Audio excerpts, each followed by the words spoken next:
You're listening to the Hour of the Time, and what a time it is. I'm your host, William Cooper, for Swiss America Trading. As you know, a fire has caused us to move from WWCR. And when our friends at Swiss America Trading heard about the fire, they went right to work finding us another place to broadcast. Within just a matter of hours, a new station, this station, WRNO, was found, thus making it possible for this program to continue to get the truth out to the world. The people, folks, at Swiss America Trading stand behind this program, and I want you to stand behind them. Swiss America Trading deals in protecting their clients through non-confiscatable, non-reportable hard assets. Now, you've heard me inform you about the trouble this country is in, both politically and financially, and the time to act is now. Don't wait until it's too late. Call the experts at Swiss America Trading at 1-800-289-2646. That's 1-800-289-2646. And have them show you how to protect yourself. Call 1-800-289-2646. That's 1-800-289-2646. Do it right now and mention my name, William Cooper, for a free newsletter on protecting your future. By protecting your future, folks, you're keeping the future of this program and freedom for the world alive. Call today, 1-800-289-2646. That's 1-800-289-2646. Do it right now, and you'll be glad that you did.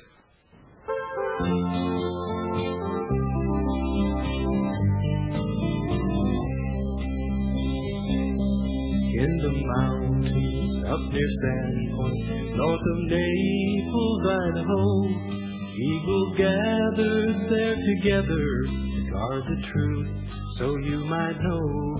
Down the road that followed Deep Creek, at the turn that crossed the bridge, federal marshals had the roadblock to mark the siege of Ruby Ridge. There the armies of the enemy slayed your bride and only son, nearly killed your close companion when the shrapnel pierced his lung. We stand with you, Randy Weaver, 'cause your Lord and Savior lives. Wheresoever eagles gather, that is where his body is.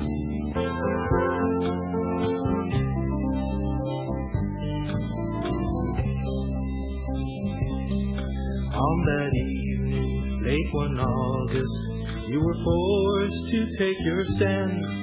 There two strangers as they trespassed drew first blood on private land. Governor Andrus back in Boise let the enemy tell him lies, and from his anti-Christ decision, Sam and Vicky lost their lives. Federal agents, U.S. Marshals, and FBI men stormed the hill, all on false, fictitious charges, given orders shoot to kill. We stand with you, Randy Weaver, 'cause your Lord and Savior lives. Wheresoever eagles gather, that is where his body is.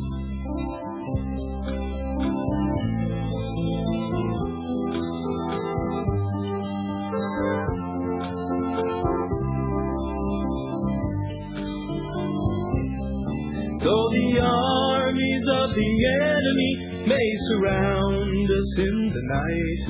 There's a host of heavenly angels hovering near, ready to fight. We stand with you, Randy Weaver. We are proud to call you friend. As we gather here together, stand beside you till the end. We stand with you, Randy Weaver, 'cause your Lord and Savior lives. Wheresoever eagles gather, that is where his body is. Wheresoever eagles gather, that is where his body is.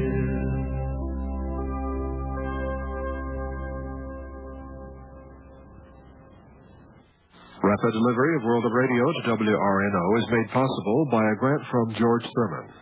Production made possible by a grant from Review of International Broadcasting, the magazine for shortwave listeners. In North America, $2.50 for a sample to Review of International Broadcasting, Box 81874, Albuquerque, New Mexico, 87198, USA. This is Glenn Hauser with World of Radio number 690. That's the beginning of the show called World of Radio, brought to you by Glenn Hauser. During a recent episode of the World of Radio, Glenn Hauser interviewed George McClintock, the general manager of WWCR. As you all probably know, WWCR was burned to the ground in the early morning hours of April the 4th, 1993, and that's why we're broadcasting to you now from WRNO in New Orleans. We're going to play for you now a portion of that interview which will tell you exactly what happened at WWCR on that early Sunday morning, so that you will know, folks, that the enemy is not playing. We've been at war for a long, long time. For those of you who don't understand it, many battles have been fought, some with loss of life. One occurred in Idaho at the cabin of Randy Weaver. You're going to hear more about that later on this program. The most recent battle was fought in Waco, Texas, the Waco massacre.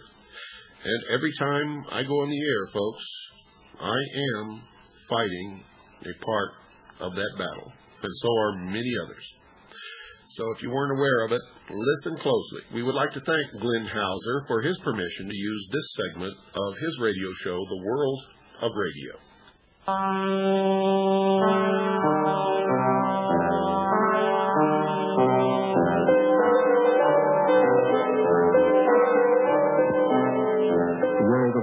A listener-supported public service program about communications around the world, especially shortwave. On this edition, recorded April 15th. It was arson at WWCR. We hear the details and the station's current plans. First, I must make sure you know how to contact me if you have DX news you'd like to phone in for this program or DX Daily. It's 1-505-266-9012. That's 1-505-266-9012.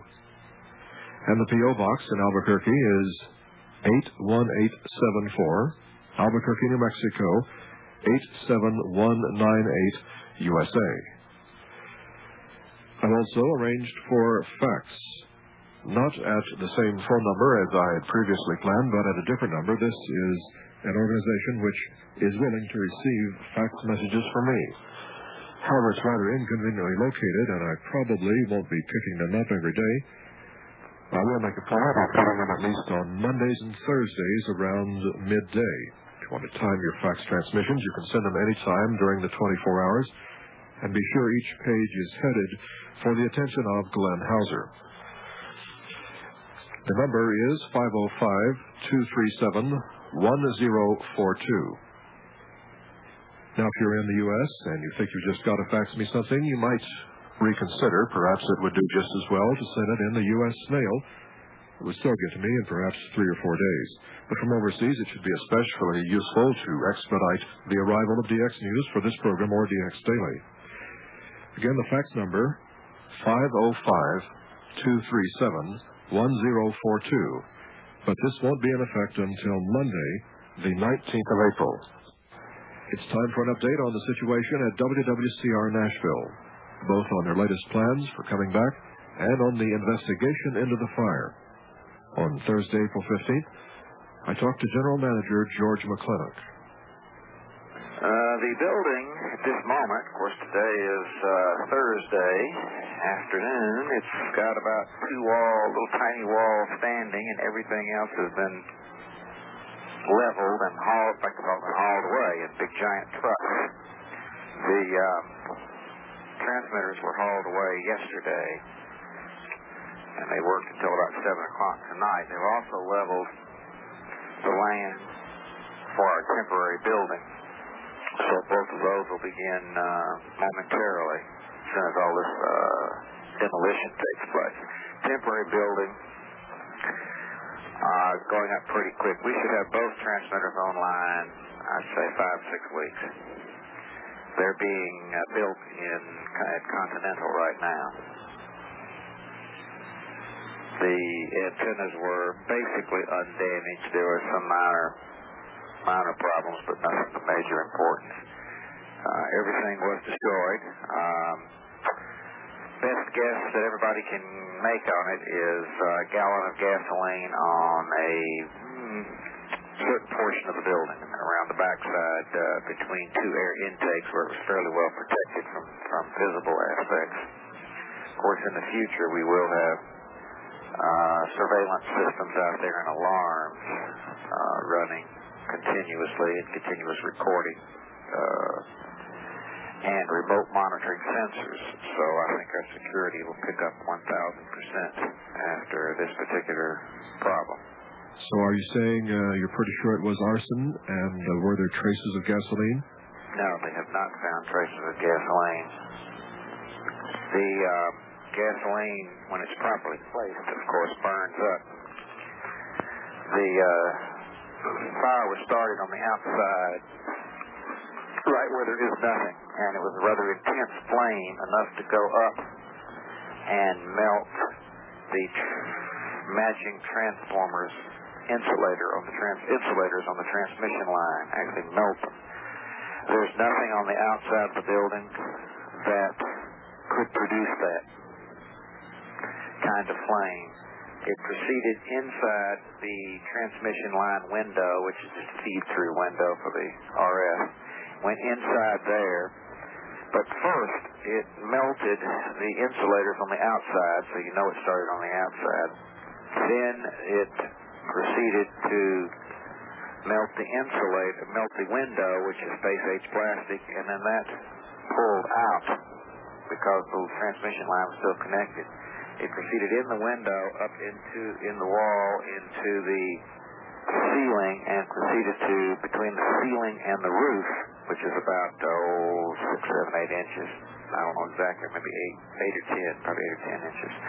Proceeded along there and got to the middle part of the building. At approximately the same time it got to the middle part of the building, started to exit the number 2 transmitters window. It went out. When it went out, it melted the window, and the transmission line pulled out because it was under tension from the transmission line down the field, and the insulators were totally undamaged. The fire then was in the middle of the building, and the ceiling collapsed, and that was the first sign of real trouble. Actually, the gals at night, our operator at night, noticed puffs of smoke coming by, and she ran up and down in different buildings and different transmitters behind them looking for the smoke for the fire, but there was none that she could observe. And when she came back to the center of the building, the called fire department, ceiling collapsed, and then she got out. And there you have it, folks. Arson at WWCR. Fire started from outside where there was nothing that could have started a fire. It did not start in the transmitters or in any of the electrical connections. You heard the testimony from George McClintock being interviewed by Glenn Hauser of World of Radio. And the information, I might add, if we had played that interview a little farther, George McClintock states that the information that he gave us during that interview was directly from the fire investigators. So it's not conjecture. It is what the fire investigators from the fire department have put together, and they state that's what happened. WWCR is planning to be back on the air May 15th, which means if everything goes well and they begin again broadcasting on Saturday, May 15th, that means the hour of the time will resume its broadcasting on WWCR at the same old time slot, just like before, folks. So stay tuned and spread the word to the people who have not been able to receive WRNO so that they'll be ready to listen once again to the hour of the time and all the wonderful, great programming on WWCR, again beginning May 15th, and that's based upon everything going well. If they have some kind of a problem, it could be held up for a day or two or three or four. So those are the plans. So watch for WWCR to be back on the air again on Saturday, May 15th, or if there's a holdup, shortly thereafter. We're going now to begin a series of episodes of the Hour of the Time. I'm going to read you verbatim, folks, and if you want to, we're going to make this available. I don't know how much it's going to cost yet. Do not send us any money. Don't write and ask for it right now. We'll tell you within the next show or two how much this is going to cost and how you can get it. And, of course, as always, it will be much cheaper for CAGI members than it will be for anyone else. If you would like to obtain this for yourself, you can go to the United States District Court for the District of Idaho and ask for this and get it yourself. It is in the United States District Court for the District of Idaho, United States of America versus Randall C. Weaver and Kevin L. Harris, defendants. This is entitled Memorandum in Support of Defendants' Motions to Disqualify United States Attorney's Office, to dismiss the indictment, to strike for prejudicial allegations, to order an evidentiary hearing, for a continuance pending an investigation by the United States Attorney General and pending any interlocutory appeals by the parties. It was filed by G.L. Spence and Kent W. Spence, Spence Moriarty, and Schuster, 15 South Jackson Street, Post Office Box 548, Jackson, Wyoming, 83001. And Charles F. Peterson, Gary L. Gilman of Orndorff, Peterson, Hawley, White, and Gilman, 1087 West River Street, Suite 230, Boise, Idaho, 83702. This brief was filed on behalf of Randall C. Weaver and Kevin L. Harris, defendants. It is a memorandum in support of defendants' motions. What you're going to hear during this episode of the Hour of the Time, the next several episodes of the Hour of the Time, is what's in this brief verbatim. I'm going to give it to you verbatim as it was filed, folks, and we will be making it available for you if you want to get it from us. If you want to get it from the court, you can. I've already given you the information that you need to get that from the court. Let me give you the numbers just in case you need those. It's criminal numbers 90-0-N-HLR /91-020-N-HRL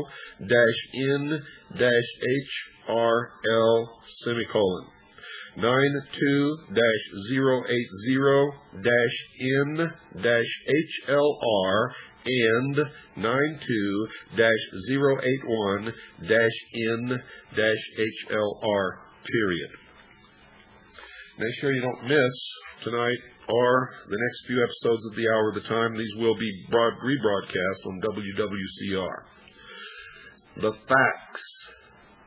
Prior to the so-called standoff at Ruby Ridge, which commenced on August 21st, 1992, Randy Weaver was treated by federal authorities as a fugitive from justice. He had been asked by federal undercover agents to provide them with sawed-off shotguns for an agreed price per gun. Mr. Weaver had no prior criminal record of any nature. He had no propensity to commit crimes. However, he was induced by federal authorities to do so and was thereafter immediately confronted by federal agents who demanded that he go undercover for them against the Aryan nations. And this can be found in Byerly Grand Jury Testimony, page 26. When Weaver refused, a warrant was issued for his arrest. He and Vicky were seized by plainclothes officers when they stopped to help what appeared to be people in distress and took Randy Weaver into custody. That can be found also in Byerly Grand Jury Testimony, page 30. Mr. Weaver was released on bond, but thereafter allegedly failed to appear at the time the case was set for trial. His reasons now seem obvious. Vicky told reporters in the Wheeling Grand Jury Testimony, page 17, that she would not let Randy go down because he would be railroaded by the federal authorities. The federal authorities had already lied to the Weavers. Why, she reasoned, should they expect different treatment now? Thereafter, Weaver remained at his house on Ruby Ridge with his family for 20 months, during which time federal marshals undertook various strategies to arrest him. United States Deputy Marshal Roderick stated at the preliminary hearing before Magistrate Williams that the marshals had surreptitiously been on the Weaver property on more than a dozen occasions. That's from the 9/10/92 preliminary hearing, page 45. On August 21st, 1992, the United States Marshals, under orders not to have contact with any member of the Weaver household, and above all, not to injure any of the Weaver children, undertook what they now call a reconnaissance mission. The Weaver children included Sarah, 16, Sammy, 13, Rachel, 10, and the nursing baby girl, Elishaba, 10 months. Apparently, the marshals intended something quite in excess of a mere reconnaissance mission. Although they were under strict orders not to engage any member of the Weaver family in a confrontation, the officers, in preparation for this alleged reconnaissance mission, went to a shooting range where they spent several hours sighting in their guns. And this is from 822 and 2892, Roderick 302, page 3. Moreover, the marshals brought with them a medic and medical equipment. And that's from 822 and 2892, Roderick 302, page 2, in obvious anticipation that someone would be injured.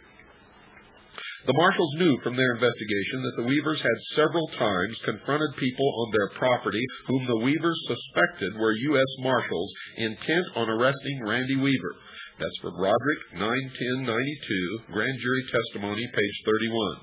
The marshals knew that although the Weavers were armed during these confrontations, and even though the Weavers suspected that the persons were marshals, nevertheless, such intruders were confronted without violence and none were injured. That's from 8/27/92, affidavit of Keith M. Hunter, page 5-5-8, from the Kittle Grand Jury Testimony. The marshals had learned by previous experience that the Weavers would come out of their home whenever the dogs were alerted, and that members of the family would investigate when the dogs began to bark. And this is from Roderick 9/10/92, Grand Jury Testimony, page 26. The marshals knew that the Weavers usually carried firearms when they came out of the house, but that they had a long history of non-violence, even under stressful and suspicious circumstances. In face of this history, the marshals' apparent strategy was to engage the Weavers while they were armed, which even in the face of their alleged orders not to engage the Weavers, would provide the marshals cause to use deadly force against the Weavers.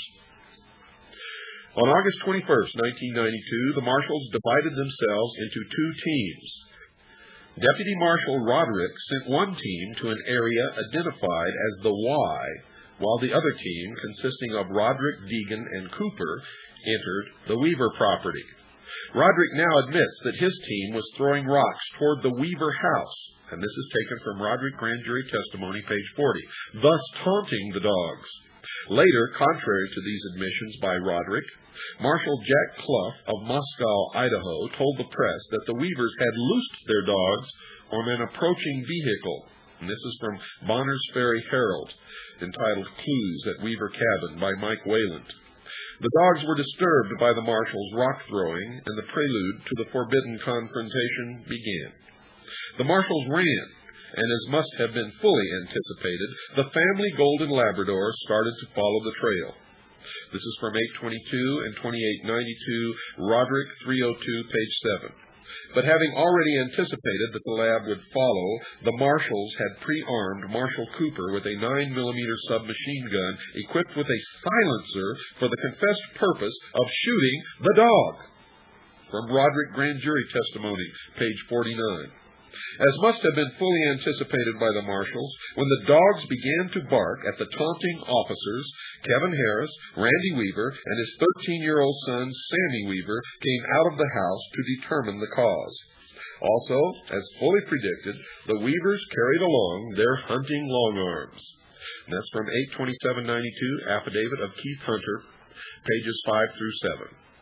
As must have also been anticipated, they followed the dog to see what was causing all of the commotion. The Weavers hoped the dog was on the trail of a large animal, and that was from 9192, Harris 302, page 1. In the meantime, the dog was closing the gap from the marshals with the boys close behind.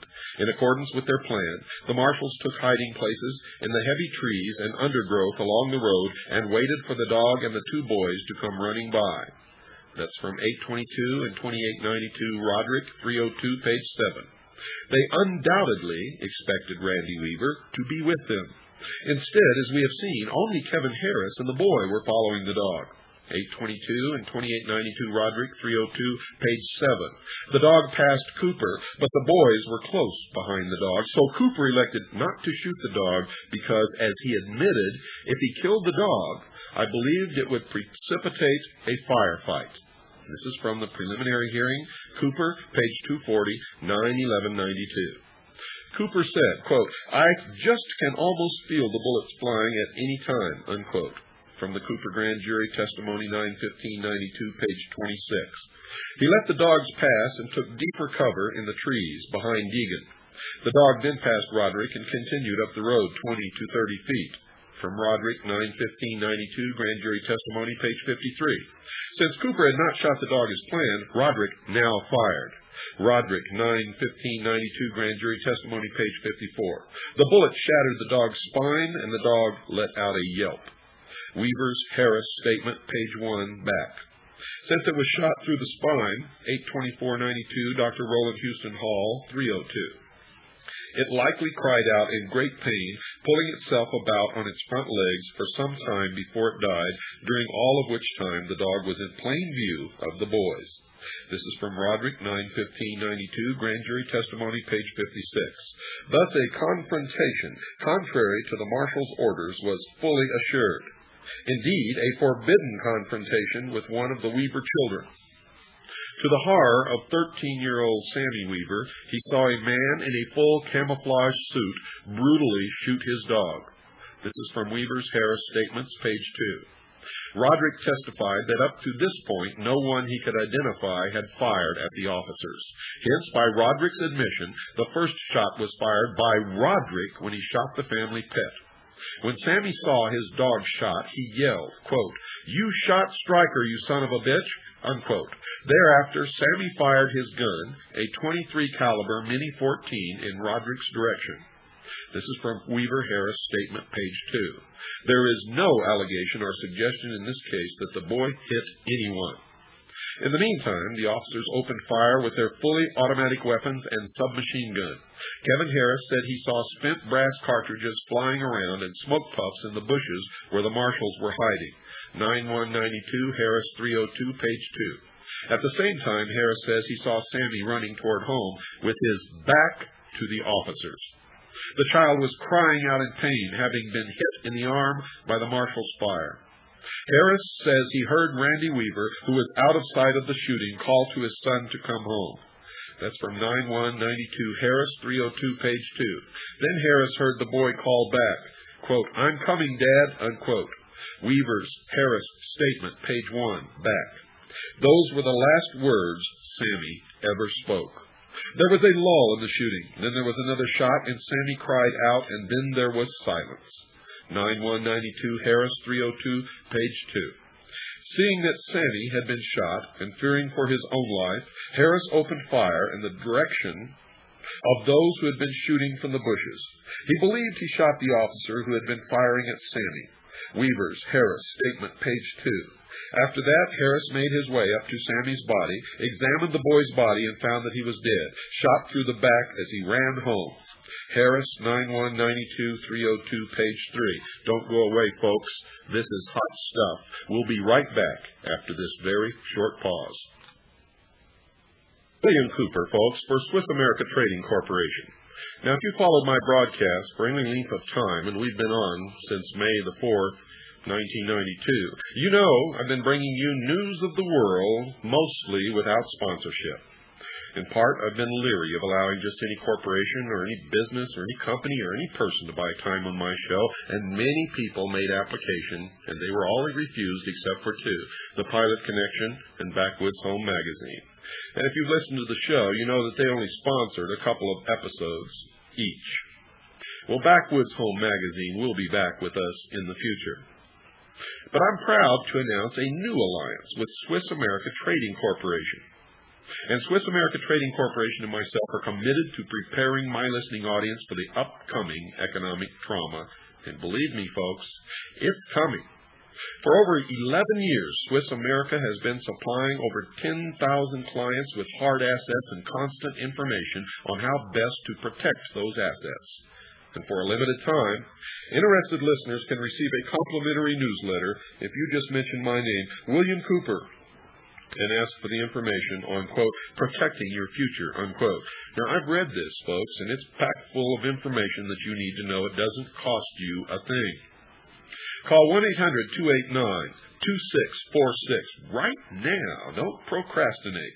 Call 1-800-289-2646 today, now. Do it now, and invest the time it takes to read one of the most important publications of our times. Call 1-800-289-2646. That's 1-800-289-2646. You'll be glad that you did.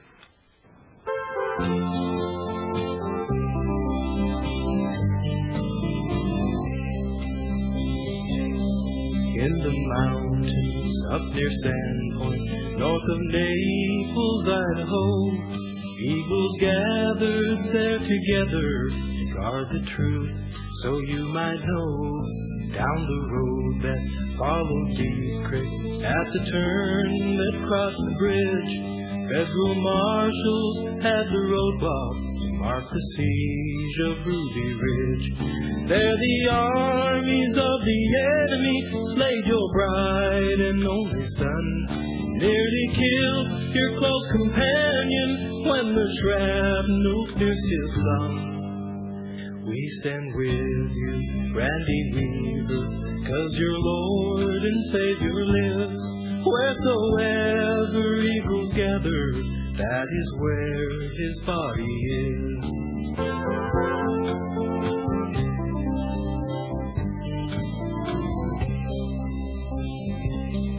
On that evening, late one August, you were forced to take your stand.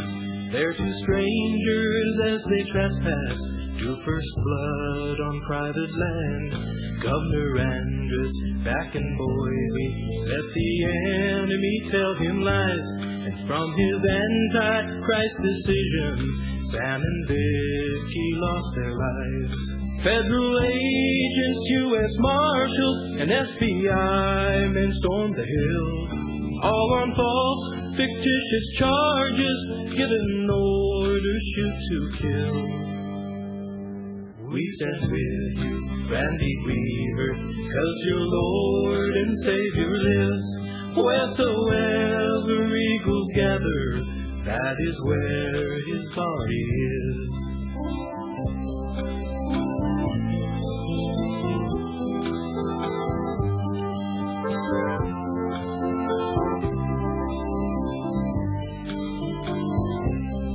Though the armies of the enemy may surround us in the night, there's a host of heavenly angels hovering near, ready to fight. We stand with you, Randy Weaver.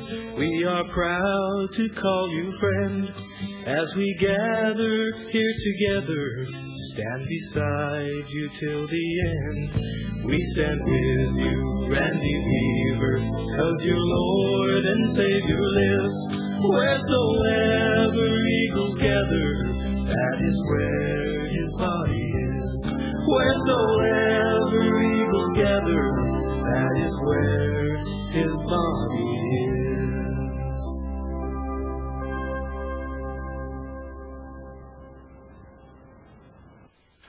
Before the shooting began, Randy Weaver, who had separated from Harris and Sammy, came on to one of the camouflaged marshals, and when he did, Weaver turned and ran.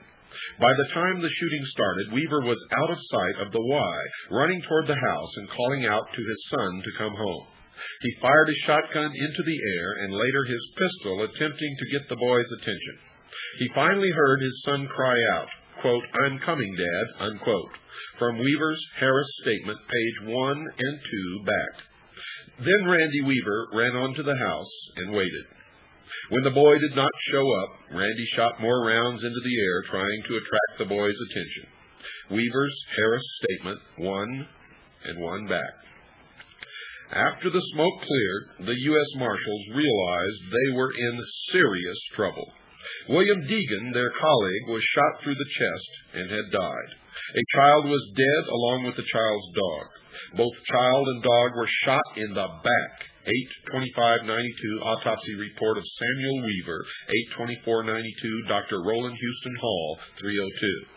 Although this information has still not been released to the press. The marshals must have realized that these deaths were, in fact, totally attributable to their violation of orders against confrontation and the admonition not to injure any of the Weaver children under any circumstances. Moreover, Deegan's death occurred under circumstances that are still in serious doubt, for although Harris thought he killed Deegan in the melee attempting to defend Sammy and himself, the officers must have known that the circumstances surrounding Deegan's death would soon be fully investigated and that the results might well establish that the officers themselves, not Harris, had killed Deegan during their wild and irresponsible automatic gunfire. As to the boy, no one could mistake him for an adult. This 13-year-old was no larger than an average 10-year-old, 70 to 80 pounds, per the 8/25/92 autopsy report. His voice, when he hollered out that the man had shot his dog, was the voice of a child. The child was shot by the officers running home. They had no warrant to arrest either Harris or the boy. The officers, now responsible for the death of two people, while Weaver himself had escaped, began to consider how to explain their conduct. After Deegan and Sammy were shot, Harris returned to the Weaver house. Randy had arrived before Harris. By this time, no one from the Weaver household was within half a mile of the marshals. Moreover, the landscape is such that hills and dense vegetation intervene between the Y, where the marshals hid, and where the Weaver house was situated, so that the house was completely out of sight of the Y. Yet the marshals now began to act as if they were under siege. By this time, Hunt, Thomas, and Norris arrived at the Y. Now all the marshals were soon to claim that they were pinned down in a firefight, and that's from 8/22 and 30/92, Hunt 302, page 7. Despite the supposed rain of fire that, quote, pinned them down, unquote, Hunt and Thomas traveled down the hill to the Rouse residence again without incident. In truth, while the marshals were telling the world that they were under siege and, quote, pinned down by fire, unquote, 9/1/92 affidavit of Richard Rogers, page 1 and 4, the Weavers and Harris had located Sammy's body and carried it back to their residence, where they placed the body in what has become known as the birthing shed. There, while the marshals were supposedly pinned down by fire, they claimed for 12 hours until they were rescued by a SWAT team, 9/30/92 Rogers Grand Jury Testimony, page 20, the Weavers, stricken with grief, began to prepare their child for a home burial. In the meantime, the marshals began to spread a false story concerning the incident, a story that would result in the infamous standoff at Ruby Ridge, the death of Vicki Weaver, and the wounding of Randy Weaver and Kevin Harris. Hunt called the sheriff's office and made several other phone calls, including calls to the marshal office. 82292 Hunt 302, page 8. He told Mrs. Rao that the marshals had been ambushed, that the marshals had been fired on, and that the marshals themselves had not fired back. 82692 Rao 302, page 3. He further told the sheriff's office and his own office that the marshals were, quote, pinned down, unquote, by fire. Contrary to the latter sworn testimony of the marshals, Marshal Jack Clough now told the press another false scenario. He told the press that Randy Weaver had opened fire on the marshals, and this is from Bonner's Ferry Herald, Clues at Weaver Cabin by Mike Wayland. Although the marshals admit they never saw Randy Weaver fire a shot in their direction, he also told the press that the marshals returned fire on both Weaver and Harris, and this is from Bonner's Ferry Herald, Clues at Weaver's Cabin by Mike Wayland. The marshals admit they never fired at Weaver. Contrary to the later testimony of the marshals that the dog never attacked them, Clough told the press that the family dog had not only attacked one but two deputies, and this is again from the story in the Bonner's Ferry Herald, Clues at Weaver Cabin by Mike Wayland. The killing of Sammy Weaver and his dog was completely omitted from the marshal's report to the FBI and to the press. They acted instead as if they did not know the killing had taken place, later claiming they did not know that Sammy had been shot or who shot him.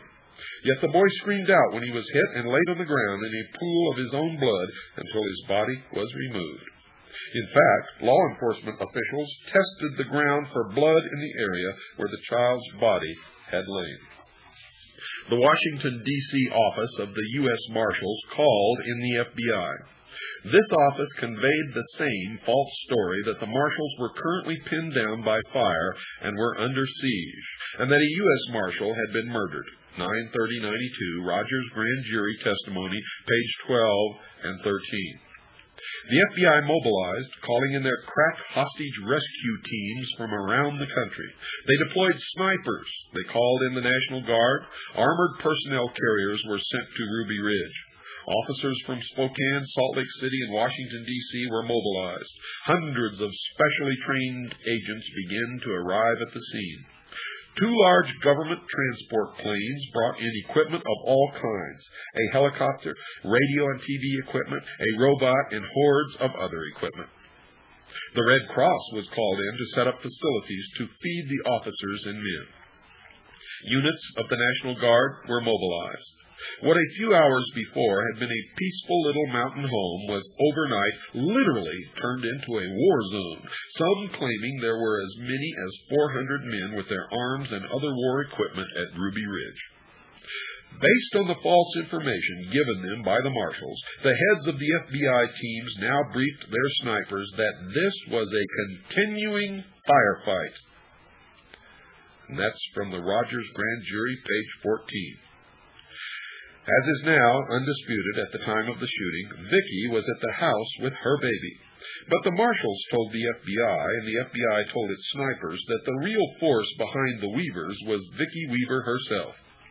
She was the fanatical one, the religious zealot who might kill the children and herself. 9/30/92, Rogers Grand Jury Testimony, page 10. Are you beginning, folks, to see the similarities between what happened at Randy Weaver's cabin in Idaho and the Waco massacre? I hope you're listening to this, and I hope you understand what it is that you're hearing. For what you're hearing is so important that I cannot impress upon you enough how important it is. Allegedly, the Weavers embraced the precepts of the Aryan nations, an organization of right-wing religious radicals who taught white supremacy. 9/30/92, Rogers Grand Jury Testimony, page 22. Before the briefing was over, the Weavers were characterized as skinhead types led by the fanatical Vicky, who, unless somehow neutralized, would prevent the other members of the family from surrendering. Today, the FBI claims it was never told by the marshals of Sammy's death, and that the first time the FBI learned of Sammy's death was when one of the FBI agents, during the siege that followed, found his naked body in the birthing shed. 930-92, Rogers Grand Jury Testimony, page 69 and 70. The negotiator for the FBI, when informed of this, said he immediately thought, quote, "My God, the Weavers are killing their own children," unquote. That's from Lansley, Grand Jury Testimony, page 75. The story relayed to the FBI and thereafter by the FBI to the media was simple, to the point, and again false. The marshals had been attacked by the Weaver clan, and that these white supremacists had killed Officer Dagan, and that the officers were under siege and pinned down by fire. Moreover, the FBI told the media, as well as this court, that the Weaver children themselves were being held hostage and being used by their parents as, quote, "human shields," unquote. And folks, that is exactly the same story that they gave the press and you sheeple out there that condemned 86 people at the Waco massacre to death by fire. And this, folks, is taken right out of the 827-92 affidavit of Keith Hunter, page 4, and also a story written in the Bonners Ferry Herald, Clues at Weaver Cabin, by Mike Wayland. On their way to the siege site, the FBI established what the FBI calls, quote, "rules of engagement," unquote. That is, rules by which the FBI snipers and assaulters might kill the Weavers and Kevin Harris. These rules were intended by their operation to eliminate all of the adults at the Weaver residence, including Vicki Weaver, for as the FBI already knew, when any of the adult Weavers came out of the house, they usually carried a weapon. 827-92, affidavit of Keith Hunter, page 5 through 7. And would, therefore, under these rules of engagement, be shot. Under these rules, the FBI could eliminate all witnesses who might have otherwise given testimony as to the illegal acts committed by the officers at the Y as described above. At the same time, the killing of all of the adults would, of course, avenge Deegan's death. Richard Rogers, the commander of the hostage rescue team, testified that the FBI's first rules of engagement were that any armed adult at the Weaver residence should be killed, whether they were menacing anyone or not. 930-92, Rogers Grand Jury Testimony, page 16, et sequitur. For example, if an adult came out the door with a weapon, presumably even a BB gun, that adult should be, quote, "neutralized," unquote. If the adult laid down in the sun with the gun over his stomach, presumably he would be killed. Indeed, the mere possession of a weapon of any kind was apparently sufficient under these rules for any adult at the scene to be, quote, "eliminated," unquote. These rules of engagement were illegal, since the FBI possesses no power to change the law in order to permit officers to kill when the officers or others are not in imminent danger of death or serious bodily injury. These illegal rules of engagement were to be executed by expert snipers who surrounded the house and who were armed with Model 700 Remington single-shot target rifles equipped with 10-power scopes and especially designed for precision shooting at great distances up to 1,000 yards. 917-92, Horiuchi Grand Jury Testimony, pages 22 and 23. The snipers were also supplied with deadly accurate match-grade ammunition. When the FBI teams arrived at the scene, the marshals were obviously not under siege. The local sheriff had gone to the Y and led the marshals out without incident. Yet the record is silent on any attempt by the FBI to make an independent inquiry of their own to determine the existence of any danger to anyone before the FBI loosed their snipers on the Weavers. There is nothing in the record to show that the FBI made an attempt to independently determine what had actually occurred at the Y before they decided to shoot the Weavers. No effort of any kind was made to set up communication with the Weavers before the snipers opened fire. Instead, the FBI, nearly ignorant of the facts, adopted the position of the marshals that the Weavers were fanatics who would kill any federal officer who came in contact with them, their own children and themselves as well, that none would surrender unless Vicky surrendered, and that this was a continuing firefight. That's from Lansley Grand Jury Testimony, page 14, Rogers Grand Jury Testimony, page 14. And folks, you notice that they're assigning to Vicky Weaver the same role that they signed to David Koresh in the Waco massacre. Now, the snipers established their own strategies to kill all of the adults. They decided that if any adult came out of the house, they would await until all of the adults came out before opening fire. That way, they could kill them all. And that's exactly straight out of the 9/17/92 Horiuchi Grand Jury Testimony, page 72, out of their own mouth. Toward the evening of August 22, 1992, Sarah, the 16-year-old, accompanied by Randy and Kevin Harris, decided to have one last look at Sammy before he was buried. They walked out the front door of the house, headed toward the birthing shed. This is from Weaver's Harris Statement, page 2 back. Across the way, Sierra 4, an expert sniper team consisting of Lon Horiuchi and Dale Monroe, were set up at about 200 yards. 9/17/92 Horiuchi Grand Jury Testimony, page 61.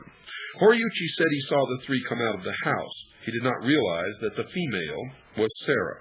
9/17/92 Horiuchi Grand Jury Testimony, page 55. But Horiuchi said he saw no rifle in the female's hands. 9/17/92 Horiuchi Grand Jury Testimony, page 33. He was zeroed in on Harris, whom he says he recognized from his size, although the snipers had also been provided pictures of all three adults. 9/17/92 Horiuchi Grand Jury Testimony, page 38. Weaver could not possibly be confused for Harris if the officers were, indeed, attempting to discriminate between the parties, rather than setting out to kill them all. The two were not dressed alike, did not look alike, were years apart in age, and Harris was over a foot taller than Weaver. Horiuchi, however, claims that even though he was observing through his 10-power scope at only 200 yards, he mistook Weaver for Harris. This sniper had such an accurate view of his target that he was able to see his own bullet splatter into the birthing house. 9/17/92 Horiuchi Grand Jury Testimony, page 50. It was, of course, Randy Weaver, not Harris, who stood at the door, his back to the sniper. 9/17/92 Horiuchi Grand Jury Testimony, page 49. As Randy reached up to open the door, Horiuchi fired. The bullet traversed through the soft flesh under his arm. When Horiuchi opened fire, all three ran toward the house. 9/17/92 Horiuchi Grand Jury Testimony, page 53.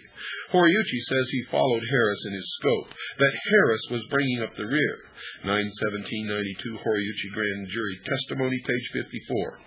Horiuchi omits saying anything about seeing Vicky, who was standing at the door with her baby in her arms. Weaver Harris Statement, page 2, back 3.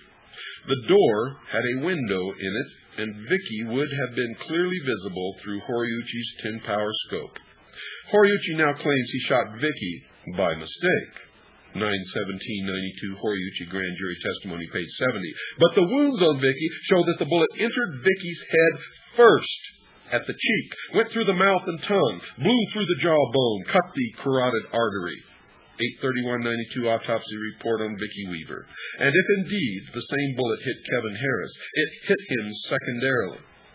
Vicky screamed and continued to scream. 9/17/92 Horiuchi Grand Jury Testimony, page 61, until within minutes she bled to death in a kneeling position at the floor. She died with the baby still in her arms. From the Weaver's Harris Statement, page 3. You'll have to forgive me, folks, because this affects me emotionally, and it's very difficult to read this and maintain any kind of a composure. Harris suffered massive wounds in the arm and wounds into his chest cavity. The number of shots fired is in serious question. Horiuchi claims he fired only twice, and that the third shot heard by other snipers might have been an echo.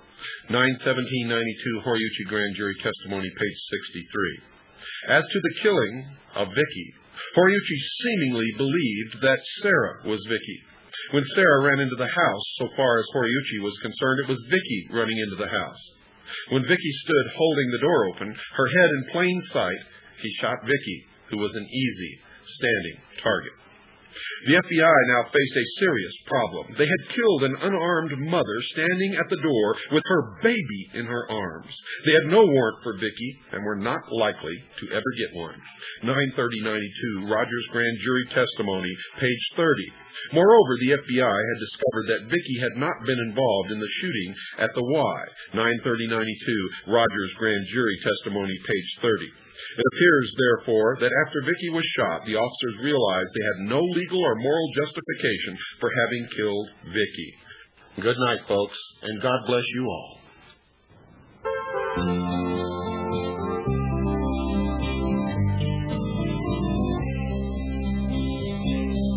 In the mountains up near Sandpoint, north of Naples, Idaho, eagles gathered there together to guard the truth, so you might know.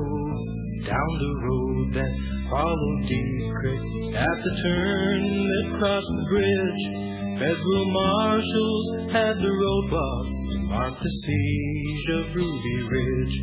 There the armies of the enemy slayed your bride and only son, nearly killed your close companion when the shrapnel pierced his lung. We stand with you, Randy Weaver, 'cause your Lord and Savior lives.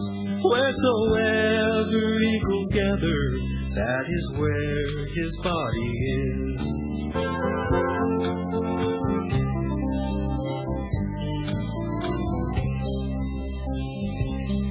On that evening, late one August, you were forced to take your stand. There two strangers as they trespassed drew first blood on private land. Governor Andrews back in Boise let the enemy tell him lies, and from his anti-Christ decision, Sam and Vicky lost their lives. Federal agents, U.S. Marshals, and FBI men stormed the hill, all on false, fictitious charges, given orders shoot to kill. We stand with you, Randy Weaver, 'cause your Lord and Savior lives. Wheresoever eagles gather, that is where his body is.